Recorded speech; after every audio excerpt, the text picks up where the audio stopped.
God, may the words of my mouth and the meditations on all of our hearts be acceptable in your sight, for you are our rock and our Redeemer.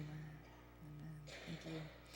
So, I want to give you a little bit of background on the author that we're going to be staying with for the next 6 weeks, who's written this book, An Altar in the World, that we're going to be studying. And I just have to say, as a feminist theologian who's been reading her for almost 10 years now, the fact that this broad is barely known by anybody but Joel Osteen gets on TV just goes to show you that the devil is in the world as far as I'm concerned, all right? So she's amazing, and I want you to see her face because her face matters, right? It matters. All right. So after graduating from Yale Divinity School, pastoring one of the most renowned and huge Episcopal churches in the country, being named one of the top 10 preachers at the height of her career, and writing several books, Barbra Brown Taylor left the church. And she left for the love of God. Her book, Leaving Church, details the reason for her personal exodus, and it's a really good read. I highly recommend it. An Altar in the World is her first book as someone who has taken leave of organized religion in pursuit of God beyond the walls. It's a book about spiritual practice, and each chapter reads like a sermon, but she says some stuff that we who preach congregational sermons are hard-pressed to admit. Like how much the institutions we serve choke the very spirituality that we seek to live. Like how our being at the center on Sunday mornings can unintentionally translate to the community that they should expect us to be God's mouthpiece, and how absolutely idolatrous that is with a capital I. Like how whatever intentions might be, some people in spiritual communities will disregard their own experience and their own embodied wisdom and grasp for orthodox answers or traditional truths just because they've been held on to for centuries, even when that orthodoxy, tradition, and holding on get in the way of spiritual vitality and God's own self. But most importantly, Barbra Brown Taylor uses her own spiritual journey to illuminate the breadth, depth, and height of God's majesty. Reading her is having an encounter with God. But the book is actually about having encounters with God. So it's a book that practices what it preaches. And it's powerful. So if you haven't gotten it yet, I'm really, really recommending that you buy this book and that you read it during this next 6 weeks. Look, there it is. And I see Jamie at the back door. Yeah, hey, baby. We are selling these books. I told her earlier on Facebook I wanted to see her face. That was a great grand entrance. Thank you. So we have these books for sale. Get one, please, and read it along with us, all right? So the first chapter of the book is called The Practice of Waking Up to God. And it's easy to hear that, like waking up to God, and thinking it's about morning spiritual disciplines, right? Like counting your blessings first thing when you wake up in the morning. That's all good, but that's actually not what the chapter is about. It's about the art of waking up to God whenever and wherever God comes into presence in our midst, and what gets in the way of our waking up to that presence. So, by the way, Barbra Brown Taylor is often referred to as BBT by those of us in the theological nerd world. So I'm going to call her BBT. You can too. All right. So BBT uses the biblical story of Jacob's dream at Haran from the 28th chapter of Genesis to illuminate the essence of her point about waking up to God. So Jacob is in the midst of this domestic turmoil with his family. Any of you that have read this story know that he steals the birthright and blessing of his older brother Esau, who, for all intents and purposes, should have received the father's blessing. And within a patriarchal society, receiving the blessing as the oldest boy essentially means you get it all and everybody else gets nothing. So Jacob took the blessing. It's this really funny story where he covers his arm in fur because his older brother had a hairy arm. Anyway, you should read it. It's in the 28th chapter of Genesis. Anyway, so Jacob and Ishmael, his older brother, no, Esau, are like in this really bad fight, and Jacob goes on the run because he's done something that he feels really guilty about, and so his brother is chasing him, and so while he's on the run, he stops to sleep in the wilderness, and he has this dream, famously known as Jacob's ladder, where he sees these angels of God ascending and descending, and God lets him know in this dream that God intends to indeed continue the Abrahamic line through him by giving him land and many descendants. God also says, know that I am with you and will keep you wherever you go. I will not leave you until I have done what I promised. So Jacob, those are good words from God, right? Like, we all want to hear that. Like, I'm with you, I got you. Even though you're a scoundrel and you just stole your blessing from your brother, you're all right. God's kind of doubling down on this blessing thing. So he wakes up from the dream and he says, surely the Lord is in this place and I did not know it. And then he goes on to say, how awesome is this place? This is none other than the house of God. And then Jacob makes this little altar out of a rock and oil to signify his blessing in that moment. It's his way of kind of erecting a monument to outwardly honor his internal spiritual experience. Now, the book An Altar in the World is about these altar-making moments, the good ones and the not-so-good ones. BBT gets at this practice we humans have of creating symbols as spiritual signifiers. Sometimes it comes naturally. It's the most natural thing in the world. And sometimes it's this huge production. Think about a picture that you hold sacred, okay? One you took the time to print out and frame and put up in your house to remind you of an important moment. You go back to that picture to remember and to give thanks, yes? So think of our downtown statue of the Underground Railroad in Battle Creek. What's the name of that park it's at? Friendship Park? No? Yeah, okay. So people took the time to craft that larger-than-life reminder that Battle Creek was a stop on the Underground Railroad, that people here were active in abolitionist movements. When we see that reminder of sacred history, hopefully we're motivated to continue participating in that movement. That's an altar of sorts. Are you with me? Yeah? Okay, so altars are made by human hands and human hearts, and they are not all created equal. They are places that serve as a symbolic threshold. They are special objects that can serve as invitations, as entry points, and sometimes as time machines. But they can also become barriers, or worse, artifacts that become idolatrous when their meaning is lost and the objects themselves become of more value than the reality they point to. You with me? Okay. Now, I think where's Ryberg? Tom Ryberg, hi. So I think he preached a sermon before that included introducing you all to the concept of the fallacy of misplaced concreteness. Does this ring a bell to anyone? That's good, because I'm about to tell you about it again. Okay, so there's this theologian and philosopher by the name of Alfred North Whitehead, and he came up with this notion of the fallacy of misplaced concreteness.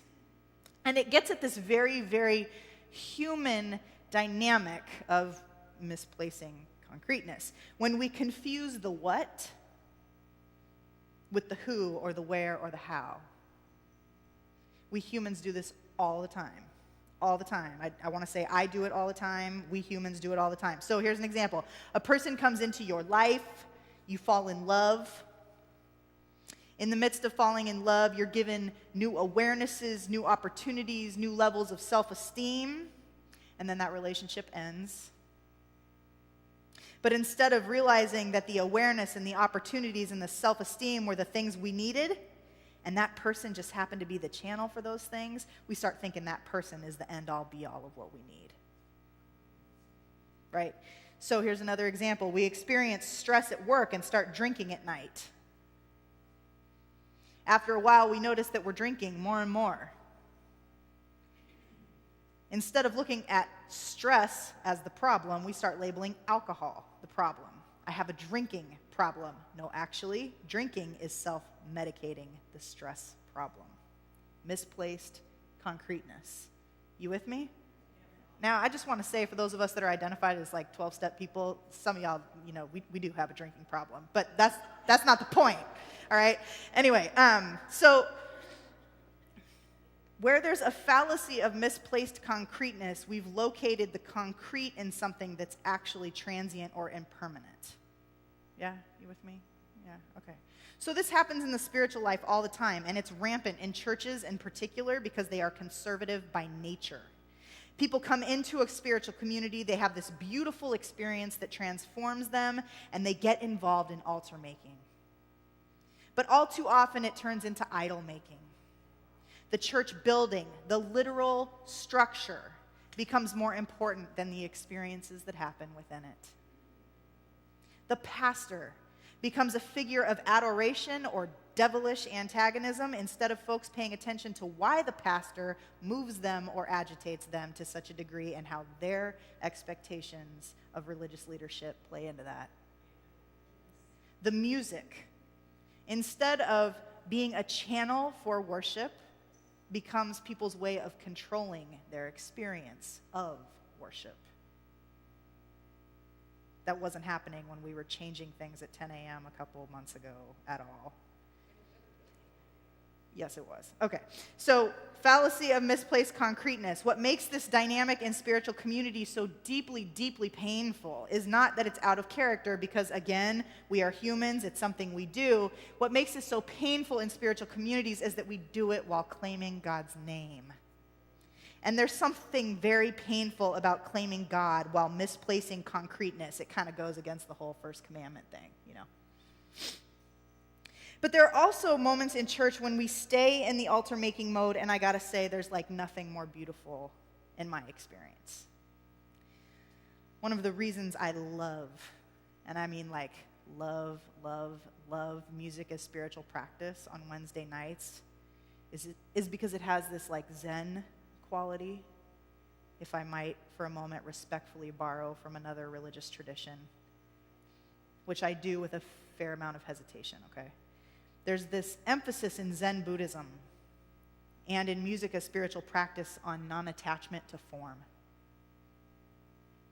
to flow, and to surrendered engagement that doesn't force but yields to and fluidly goes with energy as it arises. It's creative, it's organic, it's collaborative, it's dynamic.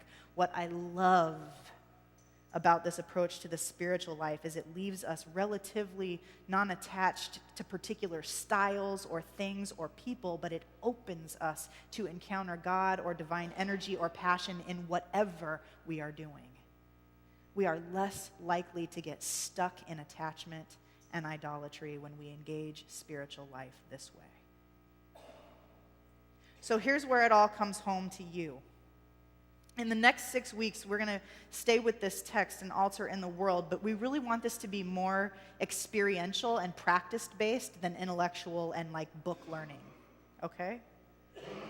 So I do want you to read the book, but more than anything, I want you to engage the practices. Each week, we're going to talk about a practice in the sermon, but we're also going to create hashtags so that you can engage online in the community with this.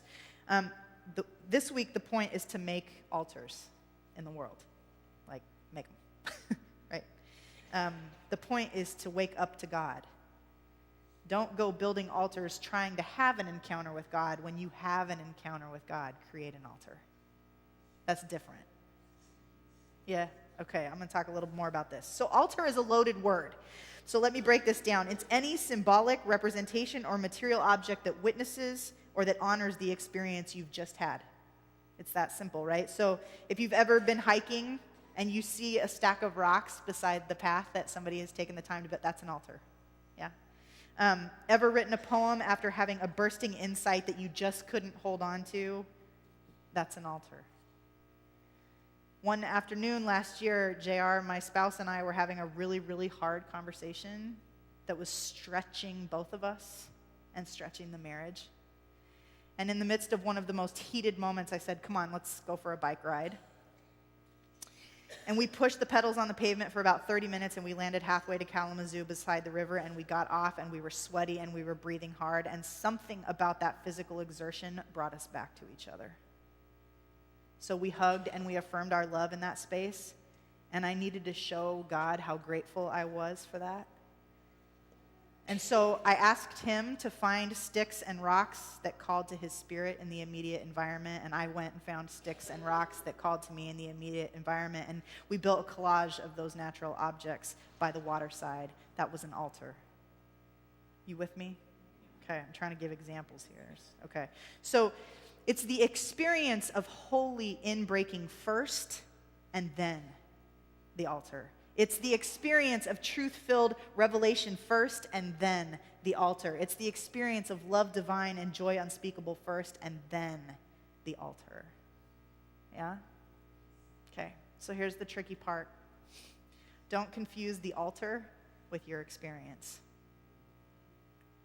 This is where idolatry happens every time, right? That instead of it being like this altar came forth from an experience, the altar becomes the experience. Not the same thing, right? When Jacob woke up from his dream, he made an altar of rock and oil. Wouldn't it have been a shame if he'd forgotten what God said in his dream, which was a promise of divine presence, and he'd forsaken that because he got too focused on some rocks and oil? Right? Those things barely have anything to do with each other. So, altar comes out of experience. All right. So if you're in a partnership, marriage, love relationship, whatever you're in, practice this in your relationship. So if you have some kind of lush-filled contact with your partner, if you have good sex or a deep conversation or soul-filled adventures this spring, build an altar at the end to honor what's happened between you. I want an altar into the world to bless the relationships that you have in this place. All right? If you're a parent, practice this with your kids. If you go on a family hike or vacation, or you have a sweet evening together in the backyard or in the park or whatever, now that the weather's good, build an altar with your kids to honor what's happened, and make sure they are part of selecting the objects that make up the altar. Include them in that, just like you did this morning. Thank you. And tell them why you're doing it while you're doing it, right? So if you're a teacher in a classroom, I want to encourage you to do something similar with your students after you've had a particularly enriching day. Think about doing this at work, at home, in your alone time. Again, like, you don't do this to have a spiritual experience. You do this in response to a spiritual experience. So the good news is that it is a spiritual experience to create an altar, so it just expands on the spiritual experience you just had. So, lastly, if you want to share this process on Facebook or Instagram, please use the hashtag #AnAltarInTheWorld. Let's get busy. Amen.